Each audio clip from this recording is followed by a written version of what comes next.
ஈரானுக்கும் அமெரிக்காவுக்கும் இடையில என்னதான் நடந்து கொண்டிருக்குன்னு சொல்லி யோசிக்க முடியாத அளவுக்கு பல சம்பவங்கள் கடந்த சில மணித்தியாலங்களில் பதிவாகியிருக்கு. நேற்றைய நாளில் சொல்லப்பட்ட மாதிரி ஹோமோஸ் நீரிணை திறக்கப்பட்டதா அறிவிக்கப்பட்டிருந்தது. அமெரிக்க ஜனாதிபதி டொனால்ட் ட்ரம்ப் அதை வரவேற்றிருந்தார். அமெரிக்காவுக்கும் ஈரானுக்கும் இடையில நீ எந்த விதமான பிரச்சனையும் இருக்காது, போர் நடக்காது என்ற மாதிரி இன்னைக்கு காலையில் வரைக்கும் இருந்த நிலைமை இப்போ மாறி இருக்கு. திரும்பவும் ஹோமோஸ் நீரிணை மூடப்பட்டிருக்குன்னு சொல்லி ஈரானுடைய அரச ஊடகம் இன்னைக்கு அறிவிச்சிருந்தது. இது மட்டும் கிடையாது, ஹோமோஸ் நீரிணையை கடக்கிறதுக்கு முயற்சி எடுத்த சில கப்பல்கள் மேல IRGC படைப்பிரிவு துப்பாக்கிச்சூடு நடத்தியிருக்கு. இந்தியாவினுடைய 2 கப்பல்கள் உட்பட சில கப்பல்கள் இலக்கு வைக்கப்பட்டு தாக்குதல் முயற்சி நடந்திருக்கு. இப்போ திரும்பவும் போர் வெடிக்க போகுதா என்ற ஒரு அச்சத்தை இந்த சம்பவம் ஏற்படுத்தியிருக்கு. கடந்த சில மணித்தியாலங்களில் முக்கியமான பல சம்பவங்கள் பதிவாகியிருக்கு. எல்லாம் நடந்திருக்குன்றதை இன்னும் விளக்கமாக தெளிவாக இந்த வீடியோவில் பார்த்துடலாம். நேற்று ஈரானுடைய வெளிவிவகார அமைச்சர் அறிவிச்சிருந்தார், ஹோமோஸ் நீரிணை திரும்பவும் திறக்கப்பட்டிருக்கு, எந்த விதமான பிரச்சனையும் கிடையாது, அடுத்த கட்ட பேச்சுவார்த்தைகள் நடத்தப்படலாம், ஒரு நிரந்தரமான சமாதானம் உருவாகும் என்ற எதிர்பார்ப்பு எல்லாருக்குமே இருந்தது. அமெரிக்க ஜனாதிபதி டொனால்ட் ட்ரம்ப் கூட ஈரானுடைய அந்த அறிவிப்பை வரவேற்றிருந்தார், அதுக்கு ஆதரவு சொல்லியிருந்தார், நன்றி சொல்லி ஒரு பதிவு போட்டிருந்ததை பார்க்க முடிஞ்சுது. அடுத்த கட்ட முயற்சிக்கு நாங்கள் நகர முடியும் என்ற மாதிரியான ஒரு நம்பிக்கையை அமெரிக்க ஜனாதிபதி டொனால்ட் ட்ரம்பும் வெளியிட்டிருந்தார். இது தவிர வழக்கம் போல சொல்ற மாதிரியான அதே சில கருத்துக்கள், ஈரானுடைய சரிவூட்டப்பட்டிருக்கிற யுரேனியம் அமெரிக்காவால் பொறுப்பேற்கப்பட இருக்கு, ஈரான் அதை ஒப்படைக்கிறதுக்கு தயாராக இருக்கு, முன் வந்திருக்கு என்ற மாதிரியான கருத்துக்களை சொல்லியிருந்தார். அதுக்கு ஈரான் தரப்பு எதிர்ப்பு தெரிவிச்சிருந்தது. ஈரானுடைய சபாநாயகர் குறிப்பிட்டிருந்தார், அமெரிக்க ஜனாதிபதி டொனால்ட் ட்ரம்ப் ஒரு மணித்தியாலத்தில் 7 விதமான கருத்துக்களை சொல்லக்கூடிய நபர், அவர் சொல்றதுல எதுலையுமே உண்மை கிடையாது, அதை நம்ப வேண்டிய அவசியம் கிடையாது, ஈரான் தங்களுடைய இறையாண்மையை பாதுகாக்கிறதுக்கு தொடர்ச்சியாக போராடும் என்ற மாதிரி நேற்றைய நாளிலேயே ஒரு அறிவிப்பு வெளிவந்திருந்தது. இன்றைய நாளில் இந்த மாதிரியான குழப்பமான செய்திகளுக்கு பிறகு அமெரிக்க ஜனாதிபதி டொனால்ட் ட்ரம்ப் பொறுத்த வரைக்கும் அமெரிக்காவினுடைய தரப்புன்னு சொல்லி பார்க்குற நேரத்தில் ட்ரம்ப் தான் மாறி மாறி சில கருத்துக்களை சொல்லி கொண்டிருக்கிறார். காலையில் ஒரு விதமான கருத்து, இரவில் ஒரு விதமான கருத்துன்னு சொல்லி ட்ரம்பினுடைய அறிவிப்புகள் மாறி மாறி இருக்கிறது வளமையானது, இதில் ஆச்சரியப்படுறதுக்கு எதுவுமே கிடையாது. ஆனால் ஈரானை பொறுத்தவரை கூட ஈரானுடைய அரசியல்வாதிகள் சொல்ற கருத்துக்கும் அந்த நாட்டில் இருக்கிற ராணுவம் சொல்ற கருத்துக்கு இடையிலேயும் சில முரண்பாடுகள் கடந்த நாட்களிலேயும் பதிவாகி இருந்தது. இன்றைக்கும் ஹோமோஸ் நீரிணை திறக்கப்பட்டிருக்கு, பூட்டப்பட்டிருக்குன்னு சொல்லி வெளிவந்திருக்கிற அறிவிப்புகளை பொறுத்த வரைக்கும் அங்க இருக்கிற அரசியல் தரப்புக்கும் ராணுவத்துக்கு இடையிலேயும் பதிவாகி இருக்கிற ஒரு விதமான முரண்பாடு இல்லாட்டி மாறுபட்ட கருத்துன்னு சொல்லி இன்றைக்கு சர்வதேச ஊடகங்களில் பேசப்பட்டிருந்ததையும் பார்க்க முடிஞ்சது. IRGC படைப்பிரிவு நேற்றைய நாளில் ஹோமோஸ் நீரிணை திறக்கப்பட்டதுன்னு சொல்லி அறிவிக்கப்பட்ட சந்தர்ப்பத்திலேயே சில கட்டுப்பாடுகள் வரையறைகள் இருக்குன்னு சொல்லி தெளிவாக குறிப்பிட்டிருந்தது. என்ன சொன்னா, சில இடங்களில் கண்ணிவடிகள் போடப்பட்டிருக்கு. அப்ப IRGC படைப்பிரிவு காட்டுற பாதையை மட்டும்தான் கப்பல்கள் பயன்படுத்த முடியும், அதுவும் முன் அனுமதி பெற்றுக் கொண்டிருக்கிற கப்பல்கள் மட்டும்தான் ஹோமோஸ் நீரிணையை பயன்படுத்த முடியும் என்ற மாதிரி தெளிவான ஒரு அறிவிப்பு நேற்றைய நாளில் வெளிவந்திருந்தது. இதை தவிர அமெரிக்காவினுடைய தடை தொடர்ச்சியா இருக்குமா இருந்தா இந்த நிலைமை எந்த சந்தர்ப்பத்தில் வேணும்னு சொன்னாலும் மாற்றம் அடையலாம் என்ற மாதிரியும் நேற்றைய நாளிலேயே ஒரு தெளிவான அறிவிப்பு வெளிவந்திருந்தது. என்ன சொன்னா, ஈரானுடைய துறைமுகங்களை நாங்கள் கட்டுப்படுத்துறோம்னு சொல்லி அமெரிக்காவினுடைய ஒரு தீர்மானம் தொடர்ச்சியா நடைமுறையில் இருந்து கொண்டிருக்கு. ஈரான் துறைமுகத்துக்கு போற கப்பல்களாக இருக்க முடியும், அங்கிருந்து வெளியேற கப்பல்களாக இருக்க முடியும், எல்லாத்துக்குமே தடை விதிக்கப்பட்டிருக்கு. 10,000க்கும் அதிகமான அமெரிக்க ராணுவம் களமிறக்கப்பட்டிருந்தது. இன்னும் சில ஆயிரம் படைகளையும் அமெரிக்கா களமிறக்கும் சொல்லி எதிர்பார்க்கப்பட்டிருந்தது. சென்கோமினுடைய அறிவிப்புக்கு அமைய இந்த தடை, அமெரிக்காவால் அறிவிக்கப்பட்ட தடைக்கு பிறகு இதுவரைக்கும் 23 கப்பல்கள் திருப்பி அனுப்பப்பட்டிருக்குன்னு சொல்லியும் அறிவிக்கப்பட்டிருந்தது. அமெரிக்காவினுடைய இந்த மாதிரியான செயற்பாடு அமெரிக்கா ஈரான் துறைமுகங்களை கட்டுப்படுத்தி வச்சிருக்கிறதால தான் இப்ப திரும்பவும் ஹோமோஸ் நீரிணை மூடப்பட்டிருக்குன்னு சொல்லி அந்த நாட்டினுடைய அரச ஊடகம் செய்தி வெளியிட்டிருக்கு. இதுக்கு பிறகு பதிவாகி இருக்கிற ஒரு முக்கியமான சம்பவம் என்னன்னு சொன்னா, ஓமான் வளைகுடாவில் இருந்து ஓமான்ல இருந்து கிட்டத்தட்ட 20-25 கடல் மைல் தூரத்தில் பயணம் செய்து கொண்டிருந்த ஒரு கப்பல் இலக்கு வைக்கப்பட்டு தாக்குதல் நடத்தப்பட்டிருக்கு. ஈரானுடைய IRGC படைப்பிரிவினுடைய கடற்படை பயன்படுத்துறதா சொல்லப்படுற சில படகுகள் சம்பந்தமா இதுக்கு முதல்ல ஒரு வீடியோல நாங்கள் பார்த்திருந்தோம். அந்த மாதிரியான படகுகள், சின்ன சின்ன படகுகள் பயன்படுத்தப்பட்டு துப்பாக்கிச்சூட்டு சம்பவம் பதிவாகி இருக்கு. அதுவும் 2 இந்திய கப்பல்கள் இலக்கு வைக்கப்பட்டிருக்கு. பெரிய அளவான சேதங்கள் கிடையாது, யாருக்கும் காயங்கள் கிடையாது.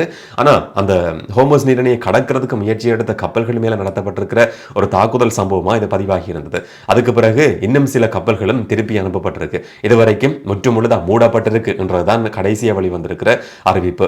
இந்த மாதிரி இந்தியாவினுடைய கப்பல்கள் மேல துப்பாக்கிச்சூடு நடத்தப்பட்டதுக்கு பிறகு இந்தியாவில் இருக்கிற ஈரான் தூதுவர் வெளியுறவு அமைச்சு கூப்பிட்டு விசாரிக்கும் என்ற மாதிரி ஒரு செய்தி வெளிவந்திருக்கு. இந்த மாதிரியான ராஜதந்திர நடைமுறைகளை பொறுத்த வரைக்கும் ஒரு நாட்டில் சம்பவம் பதிவாகுதுன்னு சொன்னா அந்த நாட்டில் இருக்கிற தூதுவர் கூப்பிடப்படுறாருன்றது பெரிய ஒரு விஷயமா பார்க்கப்படும். அந்த மாதிரியான ஒரு சம்பவம் இந்தியாவில் இன்றைக்கு நடக்கலாம்னு சொல்லியும் எதிர்பார்க்கப்படுது. இதுக்கு முதல்ல இந்தியாவினுடைய சில கப்பல்களுக்கு ஈரான் அனுமதி கொடுத்திருந்தது. ஆனாலும் முன் அனுமதி பெற்றுக்கொள்ளணும் சொல்லி விதிச்சிருக்கிற நடைமுறை சம்பந்தமா உரிய முறையில் அறிவிக்கப்படலையா என்ற ஒரு சந்தேகமும் இதுக்கு பின்னால முன்வைக்கப்பட்டிருக்கு. முற்றுமுழுதா திறக்கப்பட்டிருக்குன்னு சொல்லி அரசியல்வாதிகள் குறிப்பிட்டிருந்தாலும் கூட அந்த நாட்டினுடைய ராணுவத்தினுடைய நிலைப்பாட்டை பொறுத்த வரைக்கும் வித்தியாசமான சில கட்டுப்பாடுகள், இறுக்கமான நடைமுறைகள் கொண்டு வரப்பட்டிருந்தது.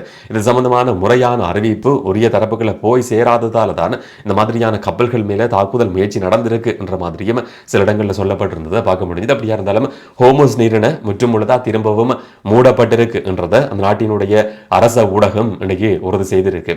இந்த நேரம் ஈரானுடைய புதிய தலைவர் முஜ்தபா கமேனி இன்றைக்கு ஒரு அறிக்கையை வெளியிட்டிருக்கிறார். இதுவரைக்கும் அவர் பொது வழியில் எங்கேயுமே அவரை பார்க்க முடியல, புகைப்படங்கள் இல்லாட்டி வீடியோ போட்டோன்னு சொல்லி எதுவுமே வெளிவரல. இன்றைக்கு இராணுவ தினம் என்ற அடிப்படையில் அவருடைய உத்தியோகபூர்வமான ஒரு அறிக்கையும் வெளிவந்திருக்கு. ஈரானுடைய கடற்படையில புதிய தாக்குதல்களால் எதிரிகள் தோற்கடிக்கப்பட முடியும், எதிரிகளுக்கு புதிய தோல்விகளை கொடுக்கிறதுக்கு ஈரானுடைய கடற்படை இந்த சந்தர்ப்பத்திலையும் தயாராக இருந்து கொண்டிருக்கு என்ற மாதிரியான ஒரு கருத்தும் அவருடைய புதிய இன்றைய அறிக்கையிலையும் குறிப்பிடப்பட்டிருந்தது. நாட்டினுடைய இராணுவம் கடற்படை சொல்லி நாட்டை பாதுகாக்கிற தரப்புகளை பாராட்டுற மாதிரியான ஒரு அறிக்கையை முஜ்தபா கமேனி இன்றைய நாளிலையும் வெளியிட்டிருக்கிறார். இந்த நேரம் அடுத்த கட்ட பேச்சுவார்த்தைகள் சம்பந்தமான சில குழப்பமான தகவல்கள் தொடர்ச்சியாக வெளிவந்து கொண்டிருக்கு. ஈரான் தரப்பு அடுத்த கட்ட பேச்சுவார்த்தையை நிராகரிச்சிருக்கிறதா செய்திகள் வெளிவருது. என்று சொன்னா காலம் தாழ்த்துறதுலையோ இல்லாட்டி நேரத்தை வீணடிக்கிற செயற்பாட்டிலையோ ஈரானுக்கு அதில் ஈடுபட வேண்டிய அவசியம் கிடையாது. ஏற்கனவே அமெரிக்காவினுடைய நிலைப்பாட்டோட அமெரிக்கா நம்பிக்கை இழந்திருக்கு சொல்லி ஏற்கனவே குற்றம் சாட்டப்பட்டிருந்தது. இப்ப ஹோமஸ் நீரிணை திரும்ப மூடப்பட்டிருக்கிறதுக்கான காரணமா சொல்லப்பட்டதும் கூட அமெரிக்கா ஈரானுடைய நம்பிக்கையை திரும்ப இழந்திருக்கு என்ற ஒரு காரணம் சொல்லப்படுது.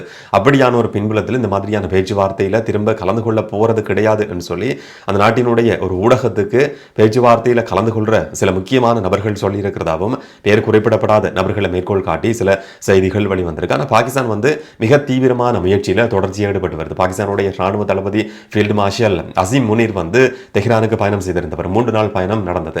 நாட்டில் இருக்கிற சபாநாயகர், வெளிவிவகார அமைச்சர், ஜனாதிபதி மசூத் பெஷஷ்கியன் என்று சொல்லி சில நபர்களை சந்திச்சு பேச்சுவார்த்தையில் ஈடுபட்டிருந்தார்.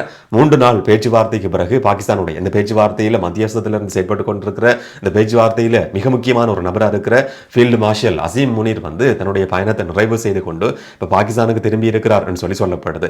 இன்னொரு பக்கம் பாகிஸ்தானுடைய பிரைம் மினிஸ்டர் ஷரீஃபும் சில முக்கியமான பயணங்களில் 3 நாடுகளுக்கு பயணம் செய்திருக்கிறார். இந்த பேச்சுவார்த்தை எப்படியாவது திரும்பவும் பாகிஸ்தான் இஸ்லாமாபாத்தில் நடத்தணும் என்ற தீவிரமான முயற்சியில் பாகிஸ்தான் ஈடுபட்டுக் கொண்டிருக்கு. பாகிஸ்தான் பிரைம் மினிஸ்டர் கட்டாருக்கு பயணம் செய்திருந்தார். துருக்கி, சவுதி அரேபியான்னு சொல்லி 3 நாடுகளுக்கு பயணம் செய்து அவருடைய பயணமும் முடிவுக்கு வந்திருக்கு. இந்த 3 நாடுகளும் மத்தியஸ்தம் வகிச்சு எப்படியாவது ஈரானையும் அமெரிக்காவையும் பாகிஸ்தானுக்கு அனுப்பி வச்சு அடுத்த கட்ட பேச்சுவார்த்தை நடத்தப்படணும் என்றதுக்கான கடுமையான முயற்சிகள் தொடர்ச்சியாக முன்னெடுக்கப்பட்டு வருது. பாகிஸ்தான் பிரைம் மினிஸ்டரினுடைய இந்த பயணமும் இன்றைக்கு முடிவுக்கு வந்திருக்கு. அவர் நாடு திரும்புகிறார். பாகிஸ்தான்ல ஏற்பாடுகள் தொடர்ச்சியாக செய்யப்பட்டு கொண்டிருக்கு. ஏற்கனவே 10,000 படைத்தரப்பு பாதுகாப்பு நடவடிக்கைகளுக்கு சொல்லி களமிறக்கப்பட்டிருந்தது. இன்னும் மேலதிகமாக 10,000 பேர் போடப்பட்டு 20,000 பேர் பாதுகாப்பு கடமையில் ஈடுபடுத்தப்பட்டிருக்கிறாங்க. அடுத்த கட்ட பேச்சுவார்த்தையை நடத்துறதுக்கான மிக தீவிரமான செயற்பாடுகள், தயார்படுத்தல்கள் முன்னெடுக்கப்பட்டு வருதுன்னு சொல்லியும் சர்வதேச ஊடகங்கள் செய்தி வெளியிட்டிருக்கிறத பார்க்க முடியுது. ஆனால் ஈரான் தரப்பு ஏற்கனவே அதுக்கு மறுப்பு தெரிவித்து இந்த பேச்சுவார்த்தை இப்போதைக்கு நடக்காது சொல்லப்பட்ட ஒரு பின்புலத்தில் அமெரிக்காவினுடைய தீர்மானம் எப்படி இருக்கும் என்றது இதுவரைக்கும் தெரியாது. இந்த சந்தர்ப்பத்தில் அமெரிக்க ஜனாதிபதி டொனால்ட் ட்ரம்ப் ஓவல் அலுவலகத்தில் நடக்கிற ஒரு நிகழ்வில் கலந்து கொள்றார். சில நேரங்களில் இந்த போர் சம்பந்தமாகவும் இல்லாட்டி ஹோமோஸ் நீரிணை திரும்பவும் மூடப்பட்டிருக்கிறது சம்பந்தமாகவும் சில கேள்விகள் கேட்கப்படலாம் என்ற மாதிரியும் எதிர்பார்க்கப்படுது. ஆனால் ட்ரம்பை பொறுத்த வரைக்கும் சில கருத்துக்களை சொல்வார். அதுக்கு பிறகு அந்த கருத்து மாற்றப்படும். அடுத்ததா என்ன நடக்கும் சொல்லி யாராலையும் நம்பவும் முடியாது, ஊகிக்கவும் முடியாது. ட்ரம்பினுடைய அறிவிப்புகள் அந்த மாதிரியானது. ஆனால் இன்னொரு பக்கம் பேச்சுவார்த்தைக்கான தீவிரமான முயற்சிகளும் தொடர்ச்சியாக நடந்து கொண்டிருக்கு. இப்போ 22ஆம் தேதியோட இந்த போர் நிறுத்த காலகட்டம் முடிவுக்கு வருது. அதுக்கு பிறகு அதை நீடிக்கிறதுக்கான ஒரு எதிர்பார்ப்பு அமெரிக்காவுக்கு கிடையாதுன்னு சொல்லி ட்ரம்ப் நேற்றைய நாளில் குறிப்பிட்டிருந்தார். ஒரு முழுமையான இணக்கப்பாடற்றதுக்கான தீவிரமான முயற்சியில் நாங்கள் ஈடுபட்டு கொண்டிருக்கிறோம்.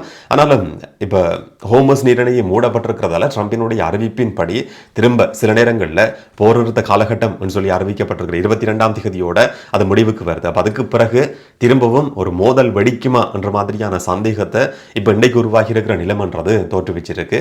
என்ன நடக்க போகுதுன்றதை நாங்கள் பொறுத்திருந்து பார்க்கலாம். என்ன சொன்னா ட்ரம்பினுடைய தீர்மானத்தை பொறுத்து இல்லாட்டி ஈரானுடைய தீர்மானத்தை பொறுத்து தான் எல்லாமே நடக்க போகுது. இப்ப பிரேசில் ஜனாதிபதி கூட அமெரிக்க ஜனாதிபதி டொனால்ட் ட்ரம்ப் மேல கடுமையான விமர்சனங்களை முன் வச்சிருந்தார்.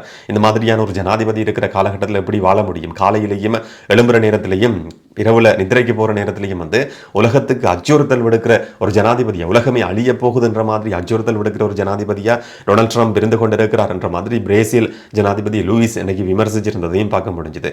அவர் ஐக்கிய நாடுகள் சபையினுடைய பாதுகாப்பு பேரவையில் இருக்கிற 5 நிரந்தர உறுப்பு நாடுகள்டையும் ஒரு கோரிக்கையை முன் வச்சிருக்கிறார்.